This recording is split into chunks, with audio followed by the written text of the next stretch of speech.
Good morning, everyone. I want to put some numbers on the debate about the proposed bank tax. Last night, the head of the Bankers Association, Anna Bligh, told me big banks think Scott Morrison is like a jewellery thief or a bank robber. Think about that. It shows how fierce this fight's going to become. And, of course, the question is, do the banks have sufficient sympathy in the community and the corporate guts to mount a fight like Twiggy Forrest and Gina Reinhardt got up over the mining tax? After all, more than half the community supports Bill Shorten, who's still adamant there'll be a Royal Commission into banking if he becomes the PM. Now, in the last half year, the big four banks made $15.7 billion, up 4.6% on the same time last year. So bank profits are rising faster than the economy and faster than your wages. They paid taxes of $6.5 billion in the half year. Yep, they're big taxpayers, and yes, they do actually pay that tax. But the number you really need to watch is not the billions, but the return on equity. In other words, for every dollar of shareholders' money, how much do the banks make? The answer?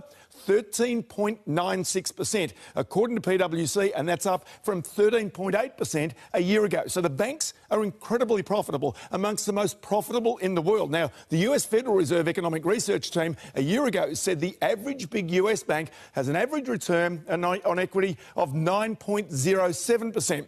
KPMG says the biggest UK banks return just 4.6%. They've been in bad shape since the GFC. So Australian banks are in exceptional health, and we want our banks to be strong, unassailable. The question is whether they're healthy enough to withstand $6 billion extra coming out of them over the next 4 years. And yes, they will try to pass the rate rises on to customers because that's the way business works. But if there's sufficient competition in the market, people should have alternatives. And maybe that's why the shares in Bendigo Bank and the Bank of Queensland that will not pay that tax were so strong on the market yesterday. Dow Jones down 41, Aussie dollar this morning 73.6 US cents.